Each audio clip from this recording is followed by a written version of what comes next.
Hello and welcome to this podcast brought to you by Just, the UK's first enforcement market integrator, and Aram, which has been helping organisations to prevent and resolve problem debt for over 25 years, with me, your host Steve Coppard. In this series, we'll be shining a light on issues that impact the debt industry by discussing topics as diverse as numeracy, illegal money lending and behavioural insights. It's time to grab a cuppa as we give credit where credit's due to our expert guests. For this episode, I headed over to East London to meet Muna Yassin MBE from Rooted Finance. The last census showed that about 1 in 5 people in England and Wales are from a black, Asian, mixed or other non-white background. In terms of know your customer, I had this inkling that if there were invisible cultural differences that most of us weren't aware of, then it could make interpreting the data harder. And under consumer duty, deepening our knowledge of diverse ethnic communities could be a critical factor to achieving good outcomes. Quite frankly, as a middle-aged white guy living in a predominantly white village in Kent, I soon realised that this topic was beyond any credible desk-based research I could do. But I also figured that that made it even more important for somebody with my background to put my hand up and say, hey, I don't know enough about this, can you help me to understand it? Muna really brought the subject to life, talking me through some of the stats, the ethnicity premium, the need for more research, and how collaboration between specialist advice agencies, financial institutions, collections and recoveries, and the regulators could lead to lower costs and better debt outcomes for all. So let's dive straight in now and listen to Muna's expertise on this subject. So, Muna. Hi, I'm Muna Yassin. I'm the CEO of Rooted Finance, and we are a East London-based community-embedded specialist debt advice organisation.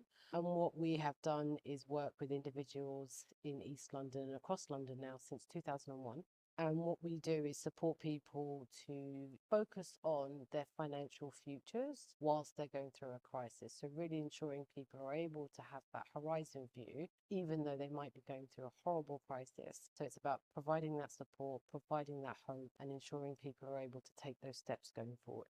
What are some of the sorts of crises that you face on a daily, weekly basis? Oh, they're ever increasing, Steve, at the moment. So typically you'll have people who are coming in who have no food and who have exhausted all areas of support, and they are in a position of what we would now call near destitution. And what tends to happen is there has been either a system error because of their kind of universal credit has been delayed, or they are out of work, or they have very low income and their day-to-day costs have just spiraled. And so sometimes that could mean that they have lots of debts that they're unable to serve, but also there are issues around people don't have enough coming in to be able to live in a kind of dignified way. What are you able to do for people in those sort of situations? So I'm very lucky that I have a great team who are very determined and very committed. So what we tend to do is kind of understand what the emergency issue is. So that could be we need to issue a food bank voucher, we need to issue a fuel voucher, whatever financial assistance that we can get out the door as quickly as possible. The second phase is looking at what their income looks like and what their expenditure looks like. So really understanding their financial circumstances. And actually, a lot of the time there are underlying issues. So it could be other linked welfare needs that are causing this. So thinking about issues around housing, immigration, potentially health issues. So really understanding those needs and bringing that support in to help that individual. And so there are lots of things that we can do immediately. We can put people on breathing space. We can ensure that people have their income protected. So lots of people think there is nothing that can be done, even in those dire circumstances. But I would always encourage people to talk, access the support that's available to you, because there are things that can be done despite how bad it looks. Is there a common theme of people just hit the wall? Have they racked up a lot of debt by the time they get to you? So traditionally at Rooted Finance, because we work with diverse ethnic communities, you see some entrenched issues because of the complex needs that they have, and also because of some of the inequalities and barriers that they face that the rest of the population don't have to. But increasingly, we're starting to see, because of the cost of living crisis and because of what's happened with the pandemic, so all of those things compounded have meant that people who you wouldn't typically expect to have any difficulties now find themselves in completely new scenarios and situations. And we're seeing a lot more people who are younger, a lot more people who are in private rented accommodation, and especially in London, the rents are astronomical. And when you add everything else in, it's very easy to see how people can quickly fall into debt. But also, we're starting to see people who have had savings but have used them over the last few years, and that resource has now completely dried up, and they're now in a position where they're finding themselves also racking up debt. So a lot of the debt is priority debt, sadly, the essentials, rent, utilities, but we're also starting to see lots of buy now, pay later, which I'm sure other organizations are starting to see because of the kind of expansion to being able to use it for essential items, and not just luxury items as people would assume. So I was very much aware of the impact of the pandemic on diverse ethnic communities, that many people worked in industries that were shut down. And I saw as well, some of the cultural differences. I think 29% of Bangladeshi men were in a household that was working, but without a partner working. Yet only 1% of white men faced exactly the same situation. Yeah, and that speaks to the kind of complex, multi-layered differences that you will see within the population. So to give you some context, we've served over 23,000 Londoners since 2001. But over the years, as a woman of colour myself, and who is leading an organisation that is providing debt advice, which is not that common, it's always irked me that actually the predominant of our clients are from minority communities, and there doesn't seem to be a focus on that. So over 60% of our clients come from and who identify as non-white British. And actually, it's the women who are most affected in that community. We're seeing that around 60 to 65% of our clients, and it's always fluctuated, are from the female gender. But also thinking about some of the issues that you mentioned around employment. So looking at the data, we're part of a debt-free advice network in London, which provides obviously access to support across London. And the data from our 22-23 shows that actually, in comparison to the rest of the population, the total average, people from Black communities are accessing our services at 32%, when actually their kind of census data shows that they're 13.5% of the population. And that's huge. And so when you think about also Black and Black British people are more likely to be seeking work compared to the average. They're also more likely to be in social housing. They're also more likely to have rent arrears and council tax arrears. Already you can see that there are specific issues and needs that are different to the rest of the population, and the approaches and solutions should also factor that in. So absolutely, I think there are things that we can think about that are not applicable to the rest of the community. And if we want us to have solutions that are effective, we need to provide support that takes into account those cultural differences. You mentioned as well rent. Looking at where we are with the changes to regulations for buy-to-let landlords, the increase in mortgage payments that they're facing, the tax changes as well. We've obviously seen a shrinking market in the rental sector. And I saw recently a statistic that said demand for rented accommodation between January 22 and January 23 was 46% above average demand. And that had driven prices up in the rental market by 11.1% across the board. But actually, in some hotspots, you were looking at maybe the rents tripling. Yeah, and it's not something new in London, sadly. And I think one of the things that we've always seen it, and actually it's now hitting the wider population, but actually if you're from a excluded community or a marginalized community, you've had the issue of overcrowding for years, where families have adult children who can't afford to be able to either buy or go into the rental market. This is now widening out to the wider population because of the cost of living crisis. And I think there are some fundamental policy issues. As a society, we need to make a decision around, is housing a luxury or is it a right, number one? But also we need to ensure that there are protections in place and support in place where there are people being exploited. We hear some horror stories. We have clients who have effectively no contracts, no written contracts. They are living in shared accommodations. They have no protections whatsoever because it's the only type of accommodation that they can afford. And so I think there are issues around making sure that we drive out bad behaviour And are there ways that we can increase access to social housing, the number of social housing that's available, but also the whole rent controls and the market in itself has to be looked at. That strikes me as quite synergistic with the where do we draw the line on subprime lending, because then you start getting into illegal money lending, and it feels like wherever there's a gap between where the regulation stops and where real people's lives are hitting the wall, that there's an element of exploitation that will take place in that space. Absolutely. If there's a gap in the market, as it were, and that's a really horrible phrase to use, but that's how people will look at it, they will start coming up with solutions to provide something that fits that gap. For years, we've had sheds in the back garden that have been repurposed for housing for people that are undocumented. We've had issues around people being exploited, paying deposits. They think they're paying deposits when in actual fact there is no contract. So I definitely think when you look at some of the practices that are happening in the illegal money lending team, and actually the reluctance to talk about people using loan sharks, there is also culturally a reluctance to talk about some of the exploitation that's happening, because it's primarily somebody from your own community that's giving you access to that house or to that shed or to that room. And it's through those networks that people access what they think is support, but in actual fact it's exploitation. That's very similar to the conversation I had with Kath Wallace from the illegal money lending team, where she was saying communities, migrant communities in the UK, and she mentioned a couple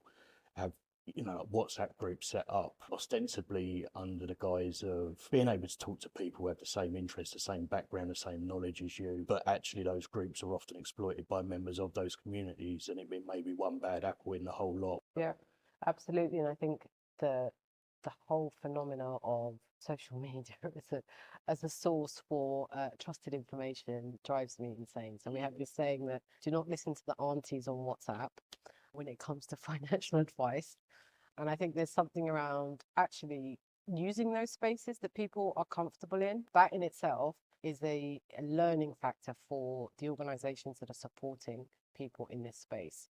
You have to go to where people are, and you have to go to where people are comfortable. So there's a learning curve for organizations around how do you provide information to people through trusted sources to ensure that they're not being exploited and they're not taking forward advice that is incorrect or exploitative. You've got the whole issue of people having real financial needs that are outside the finance sector. So if you think about people looking after people back home and remittances and having to ensure that they budget for that and that's sent because they have a duty and a responsibility to either children, parents, and these are real financial commitments that are not acknowledged within our financial services sector. So people will then hide that, and then they will go to different extremes to ensure that that's not captured, which then drives the opportunity for exploitation. But also it means that organizations who are supporting those people who don't know about those things, when you're faced with somebody who's coming to you with a negative budget, has debts, but at the same time is insisting that they send $100 home every single month,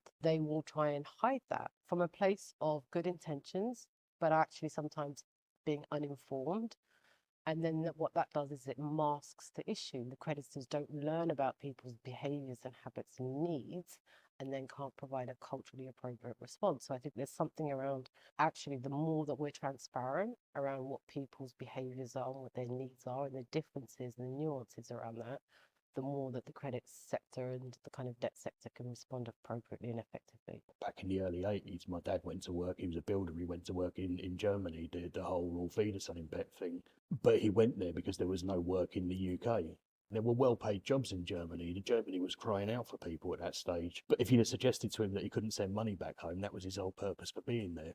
Exactly. And I think there's something around every community has their ways of being able to meet their responsibilities, and it depends on what circumstances that you're in. So I think that's a great example, Steve, actually. And I guess, I mean, we in the debt management industry, we're getting more and more comfortable, and the private sector certainly, at using WhatsApp and Viber and apps that are the ways that people want to engage these days. I mean, I don't know where you are with it, Muna. I don't like talking on the phone anymore.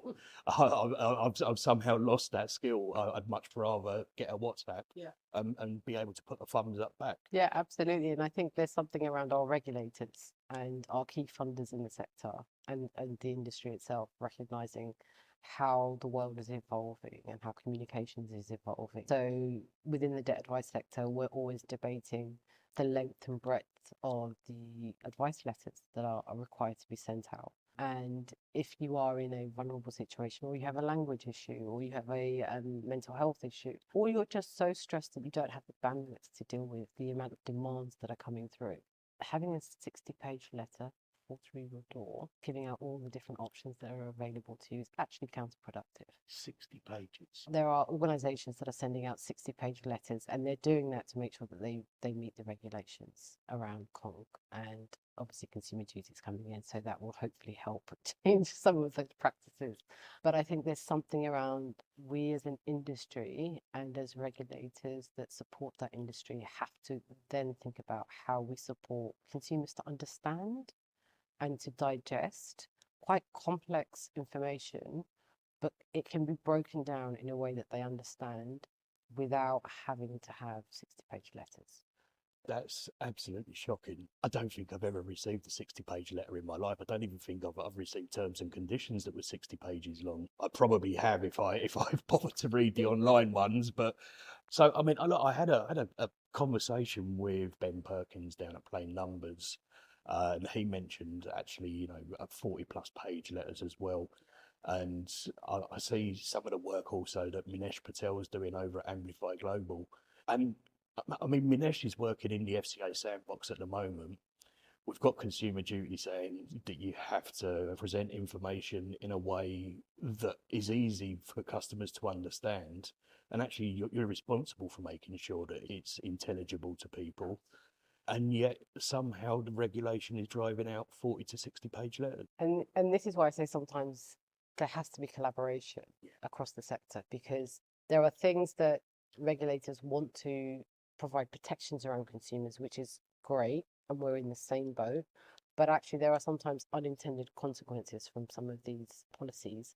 So having that community-led approach to solutions ensures that everything is put through a lived experience lens, a real life lens. So it's really putting that policy into practice and what happens. And I think the more that we can ensure that organisations like Rooted Finance and others are able to collaborate with those that are making those types of decisions, I think the more that we can find solutions that work in the real world, like you say, and we're not having people having 40-page letters. And I think the work that Plain Numbers are doing and obviously Amplify is really, really important. But also I would encourage organisations to really come down, have a look how it happens in practice as well. You mentioned savings as well, and the last Financial Life survey that I read from the FCA mentions that post-pandemic, a lot of people were already getting to the point where they were uncomfortable with their bills, but had built up significant savings through the pandemic, and they were now reliant on those for paying the bills. And I remember thinking at the time, that's a finite pot.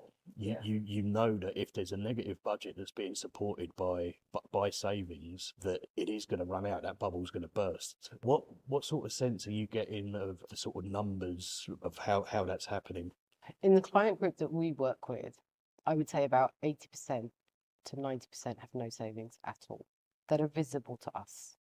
And I say visible to us because there is this stat that says that 60% of diverse ethnic communities have no savings at all in the UK.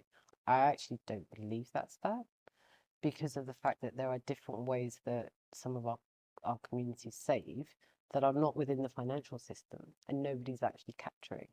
So if you think about some of the traditional savings clubs, people are saving and they are using that for not only buffers, but also to build assets. And these are things like Hugbuds in the Somali community, you've got Partner. So these are well known. So, and actually it's where the credit unions came out. So it's like mutuals and having a circle that lends to each other and everybody takes out the pot. So there's lots of savings that are not actually visible to us. But in terms of people that are in problem debt that we see, actually I would say around 70% don't have access to savings.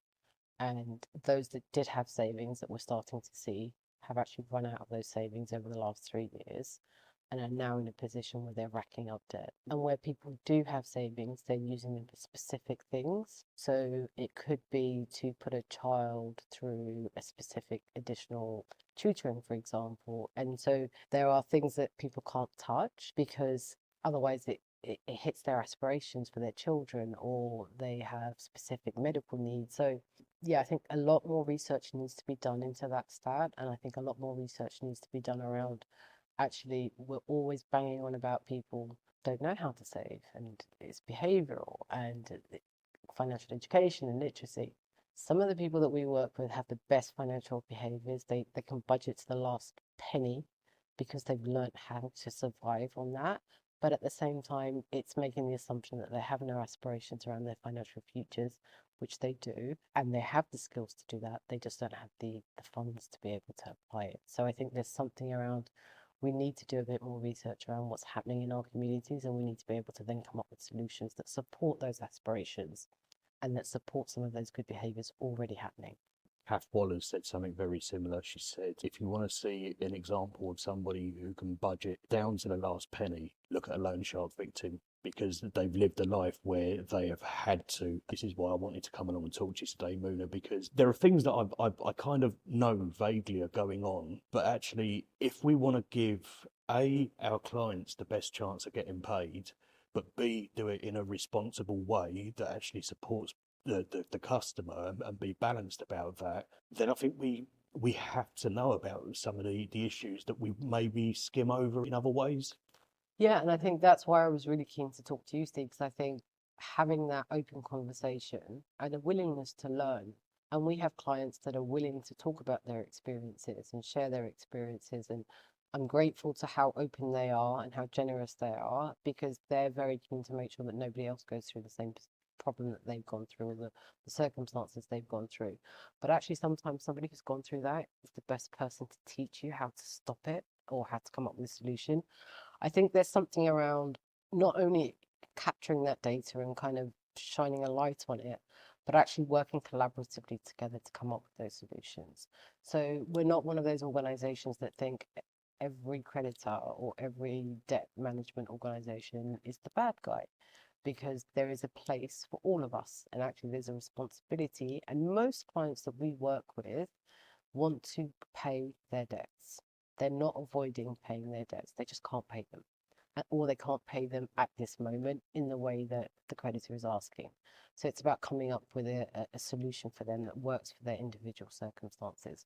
And I think the more that the sector can learn about what are some of the barriers, what are some of the cultural nuances, what are some of the drivers that are motivating people to behave in certain ways, the more that they can respond accordingly and actually ensure that they're getting sustainable repayments rather than repayments that people can afford for 1 or 2 months and then break down and then they start the whole process again. I think one of the things that I was really keen to talk to you about was the ethnicity premium. So we all know about the poverty premium, and the complex barriers that provides to people who have to pay more to access services and goods that you and I probably could get cheaper.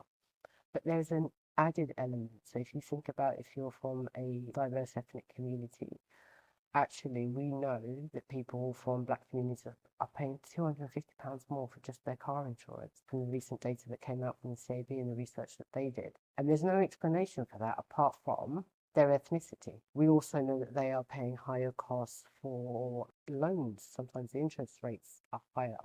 If you look at on paper, anecdotally, their circumstances in comparison to somebody who's not from an ethnic minority. So I think there definitely has to be something that ensures that we're not adding additional costs and barriers to people from minority communities. And when they can't pay, then turning around and saying, actually, they're just in debt because obviously they weren't very good at handling their credit or their finances, when in actual fact they went through all of those different issues and barriers in the first place. You said complex, you weren't wrong, were you?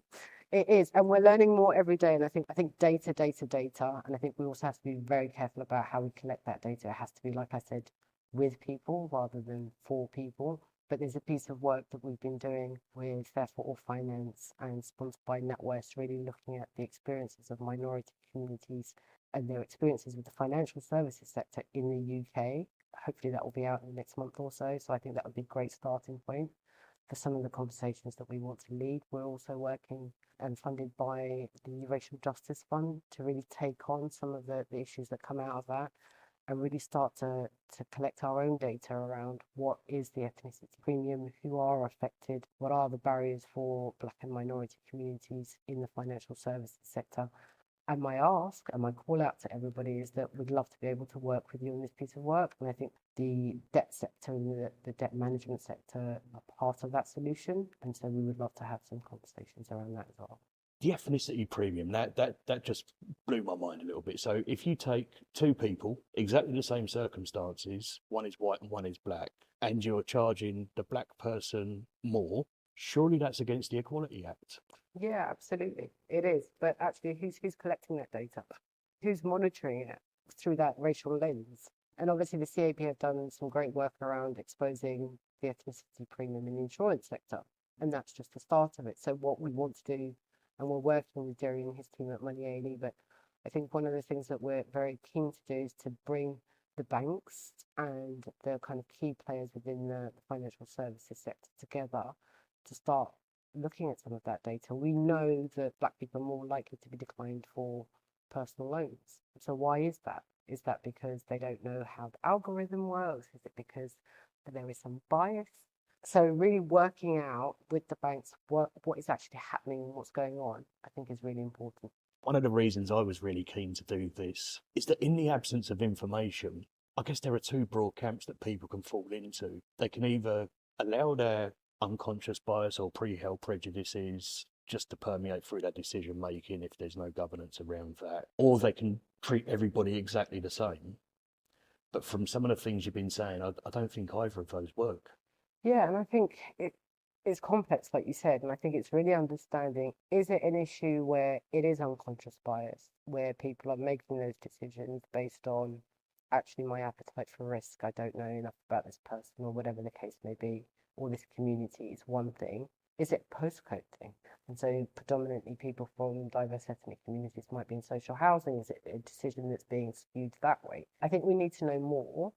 And I think it's about, once we know more, then how do we protect that unconscious bias seeping into those decisions? How do we protect any digital AI kind of bias by ensuring there's more representation within those organizations that can ensure that there are checks and balances? But also, how do we ensure that products and services are actually appropriate for the communities that they're serving? So I think it's all of those. And yeah, so hopefully some of this work that we'll be working over the next 3 to 5 years will uncover some of those solutions and recommendations.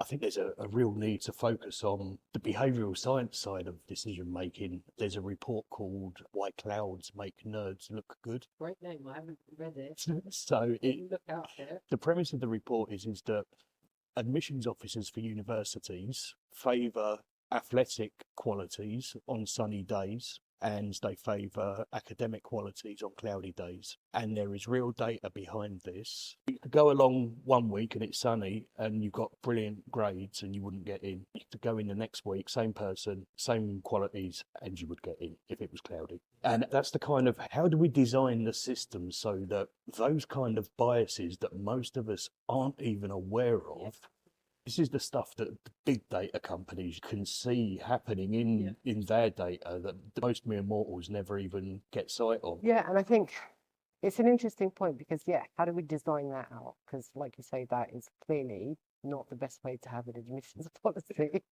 But also thinking about those bigger organizations, like you say, they clearly can see that. So how do we ensure that data is used for good and technology is used for good and not for? So we were talking about the housing industry and obviously the illegal money lending, and where there's a gap in the market, people step up and look for exploitations. How do we ensure that now, as AI grows and there's technology and all of our kind of automated decision making, that there isn't a bad actor that comes in and sees the gap and then starts exploiting people through that whole process? So I think there's definitely something around ensuring that there is a regulatory approach to what are the conditions for how a product or service is designed, regulated, and tested. and what are the things that they need to go through to ensure that it has gone through a lived experience, co-creation, and co-production type of process. So we can at least feel that we have done the best that we can do, and God knows what the robots will do on their own. But we as humans have done the best that we can do. I'm very interested in the generative AI bots at the moment. And again, it worries me because they are very, very good. And up to a point, you can forget that it's a machine. And then it comes out with something that's clearly no human would ever say. And it worries me then, how are we enabling it to get its data sources? What are we training it on? Are we training biases into it? And how do we test for that? Exactly, and I think that's my point around making sure that you have representation in those sectors. Because if you have the same group of people who have the same way of thinking, the same experiences, the same backgrounds, you're designing for one set of the population.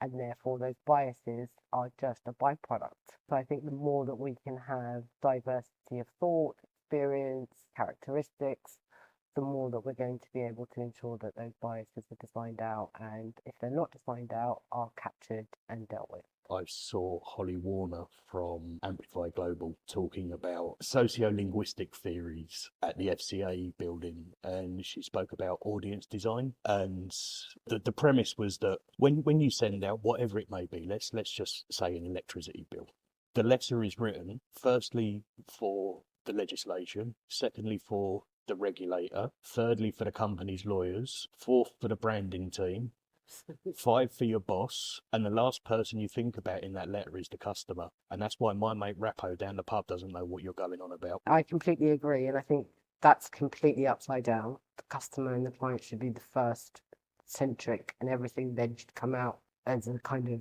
overlapping layer on top of that. But actually, if you think about the communications that people are getting on social media and WhatsApp, it's very client centric.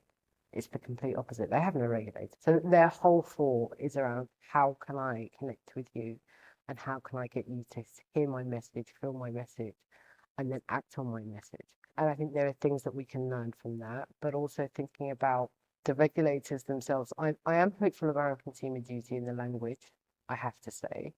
I think there's something around ensuring that we as an advice sector take that on board as much as the creditor sector. I think there are, like you say, sometimes inherent biases in every sector. I'm not excluding the advice sector as part of that.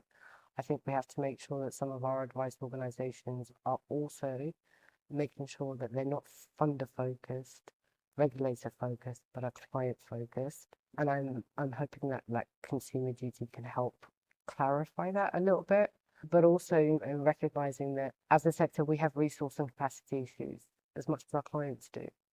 And I think there has to be proportionality around how you see that change happen. But also I think there are some good examples, and I think where those good examples are there, you should be able to come together and work collaboratively to think about how we can cross-pollinate some of those ideas and innovation that's happening. I think transparency is a theme that's come up a few times today. And it struck me when I spoke to Kath again around illegal money lending that she was saying there the SFS, Standard Financial Statement, doesn't have a category for illegal money lending. You can't put it on there. And so well-meaning debt advisors will find a way to sort of hide it. And I guess that's the same as what we spoke about earlier today. And it does mask the problem. It doesn't prompt the conversation. So apart from the folks like yourself who are right at the front line of that conversation, the rest of us remain blissfully ignorant. I think it relates to the capacity and the training and the kind of resource issue as well. So, for example, if you are at the front line of a debt advice organisation, you're seeing multiple clients who are in distress, you want to be able to give your client the quickest solution. And you also know that the creditor will come back and ask questions around if you're open about those issues. It makes complete sense from a rational point of view for that debt advisor to put that figure elsewhere so that client can get peace of mind and get that sorted and then move on. So I think there's something around what happens in practice, because advisors need to find solutions for their clients in a quick time frame. And then there are the responsibilities of organizations and managers and social policy and picking up that data and really understanding. And then you're going to have an organization that just challenges that and says, actually, we're putting it on there. will fight with you for 3, 4, 5 weeks until you accept it and recognize our client situation. So absolutely, I think there's a need for transparency, but I think there's also a need for a conversation around the SFS. Is it fit for purpose? Where we are, considering the kind of diversity in the communities that we're supporting, but also the complexity of need, considering that we've come out of nearly 10 years of austerity and obviously a pandemic and now a cost of living crisis. So I think there's something around what do we need to add to that document that informs creditors, but also ensures that advisors don't feel like they need to hide something. With consumer duty as well, I mean, we're talking at the moment around how debt management outcome data needs to be fed back into product design, say in retail banks, because you need to know how that product actually performed all the way through its life cycle. But the customer journey now with the way that financial institutions are linked up with debt advice organisations, it feels like you almost need the regulator, the financial institution and the advice sector. That's a single customer journey. So if you're seeing that stuff on the front line, then it would make sense to feed back the outcome data into the financial institutions so that they can then go and test that against the data that they hold, because otherwise they may have bias inherent in their processes that they're unaware of. I completely agree, and I think that's one of the challenges that I see going forward, because I think you can have that loop with organizations that have the innovation or are large enough to be able to kind of provide that data. My concern is when you've got very small organizations with one advisor in a generalist organization providing all types of support. I think technology can help. So one of the areas that we're innovating is around actually building a platform that allows us as the debt advice organization, the creditor and the client, to be all under one ecosystem. And so if we can start to talk to each other, we're testing that at the moment, and we're working with ethnicity as part of that. If we can start testing how that continual loop of information, consent, updates works real time, there is no harm as to why we can't then share the outcome data at the end of it and actually use that as a feedback loop that goes straight to the banks and to the creditors. But I worry that smaller organizations will struggle to do that if they don't have that. But I think there is an opportunity to use technology to be able to facilitate that.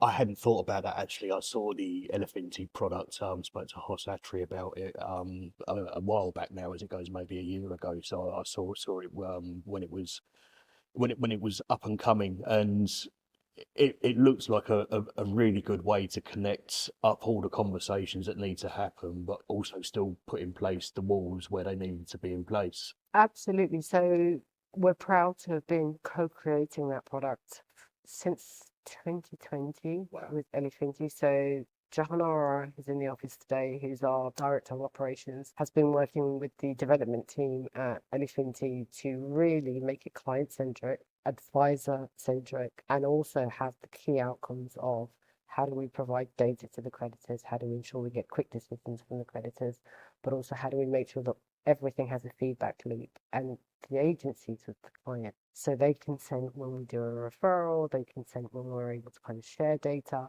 But like you say, there are those barriers to ensure that nobody sees anybody else's data. And we're super excited because we think this is the way for us to be able to scale up some of our services, but yet keep our community roots and ensure that we're able to kind of deliver the same quality of advice at a scale and to new customers like the big banks, like the big creditors, who want to have that community approach, but have never been able to engage with smaller organizations because the two systems just don't work with each other and the capacity is not there. Been doing a bit of testing on how well generative AI does at translating to other languages, and actually it was pretty good. I've used the AI to translate from English into about 20 different languages now, and then taken the output, put it into Google Translate and another translator called Deepening, and then see what they tell me, what they think I put it in English in the first place. So you can test that it was actually the same translation that went through. And the transcription services. So for example, Google it can transcribe text to speech now, and it's very, very accurate. If you could combine that with the translator, then effectively you could talk in English to somebody and they would get text on screen in the language that they understand. And that would be transformative, because if you think about where often we are seeing clients with maybe 20 different language needs a week. And I have a very diverse team. We have lots of languages spoken within the team, but there's always obviously going to be need for translations. And you can use a telephone, you can use an in-person translator, but it's going through a third source. If you can get that documentation directly into somebody's hands in a language they can read, and they can read it as a first source straight from you as the advisor to them, I think it would make such a big difference to people's not only understanding, but also their ability to take control of their own finances and not depend on somebody else. I did a webinar recently for the Credit Services Association with a business called Recordsure, and they called that product RegTech, but we were looking at it from the consumer duty point of view in the debt space. Effectively, what it can do is mine all of your call data and translate it to text, and then if you put in your parameters, it can tell you whether you've actually hit all of the things that you needed to hit. But of course, it can do it on 100% of calls, which is something that no organisation will generally ever be able to do. And of course, if you take a 10% sample, you might only find 1% overall that were in error. You're not getting enough data to have thematic reviews of what some of the issues may be, but with the technology, you can achieve that. And we're really excited by stuff like that. So some of the work that we're doing with Elephant is really using and enhancing that smart technology to make our advice more impactful, make the work of our advisors more efficient, so they're not spending time just doing administrative tasks. Actually, the technology is stripping all of that out, and they can focus on working with the clients one-to-one. Because a big part, and what slightly annoys me is now we've moved to an area where it's around debt advice and very regulated. Let's go back to when it was debt counselling, because that's what we do here. It might be on the tin it says debt advice, but we're counselling people through vulnerable situations. So if we can get the advisors back their time spent coaching, mentoring, counselling people through that process, as opposed to jumping through a million hoops to make sure that they've hit the regulatory tick boxes, I think it makes a huge difference. And technology can help that, but also some of the work around working together to change systemically some of those policies. You can achieve that, and I think there is absolutely some things that we're super excited about where technology can help, not just in terms of allowing clients to take more control of their own finances through translation, through transcripts, where you're able to kind of speak in one language, it comes out the other end in another. But also, I think there are also some concerns, and making sure that you don't lose that human touch. And so I when we were co-designing this system, it was very clear, and Mason and his team at Elephant are also very committed to ensuring actually they're the infrastructure, but the value lies in the desk advisors and the ability to have that connection, and the value lies in that human connection. So if somebody can self-help, great, and we can kind of support them from the back, making sure that they've got access to all the information that they need. But if someone wants to talk to someone, that's also available, and it's not automated, and it's not AI, and it's not a bot that's talking to you. But how do we provide that infrastructure where you have that human touch, but you also have the technology to make it fast, efficient, relevant? Because nowadays kids don't even want to talk on the phone, like you were saying. I can't get my niece and my nephews to come on the calls anymore. It's all on WhatsApp. And yeah, just making sure that we're also going to where people are and what's important to them as part of that process. We've seen recently a rise in some of the, what I guess I would call challenger debt collection agencies, who are digital by default, but they still have the human touch at the back. And I guess one of the things I've learned from testing some of the AI bots is that they're very, very good on the surface, but you don't know when they've gone wrong if you don't know the topic. Tried it out the other day and said, I'm in debt to loads of people and I'm being taken to court, and it gave me some really solid advice. And then I said, but I lost my job due to COVID. And it came back with, that's a really tough situation. And you're sitting there and you have to remind yourself that it's been programmed to say that. Yeah. Absolutely. Because it feels like such a natural, fast response, but it's not. Yeah, and it comes back to that counselling point where you need a bit of motivation, you need a bit of a sympathetic ear, you need somebody to hear you, to understand you, not just the technical information. That's a completely different skill, and I don't know until they come up with a robot that can do that. I've not yet seen it, so and that'd be quite scary actually. So also, and that's the other thing because it's like then also where people start to believe that that's where exploitation can be ripe as well.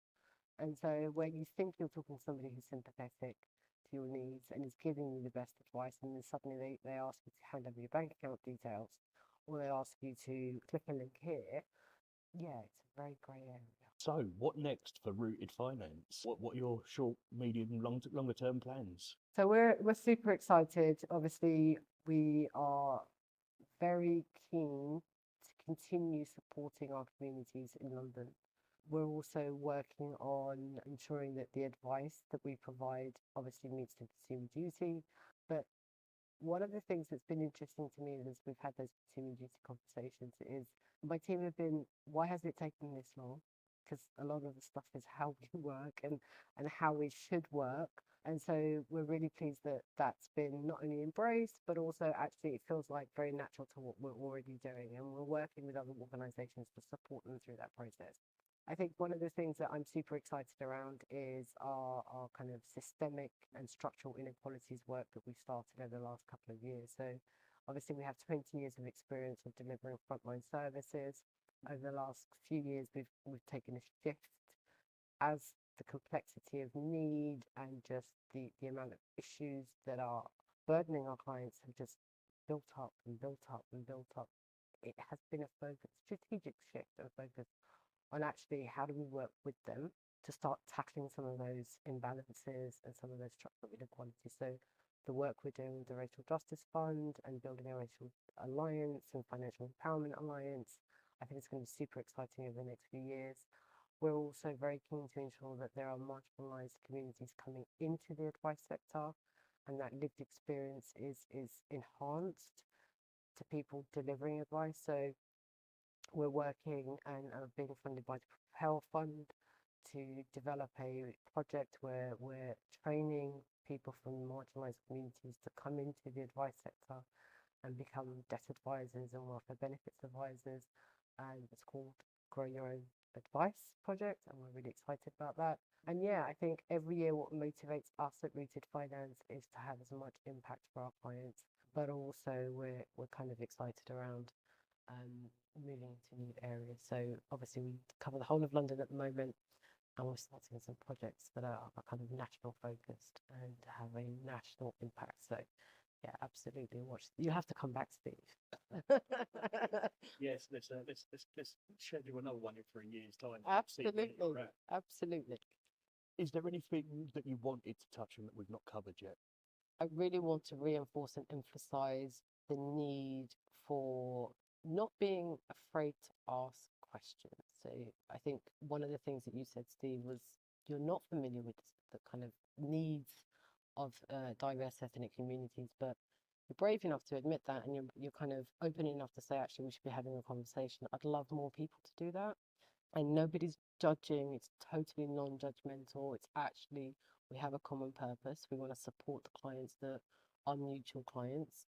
And so we're open to conversations. We provide training, we can provide consultation, we can provide support. And coming back to that theme of transparency, we're an open book, ask us some questions. So I think I want to reinforce that. I think the other thing to kind of also just reinforce and emphasize is these are really tough times for all the people that we're supporting. And the wider general public are also really anxious about their economic outlook and futures. And I think we all have a responsibility to ensure that we're doing what we can, where we can, to work towards ensuring that people are safer in their financial lives and futures, but also we're in a position to step up and ask difficult questions and challenging questions when we need to. Muna Yassin, thank you very much.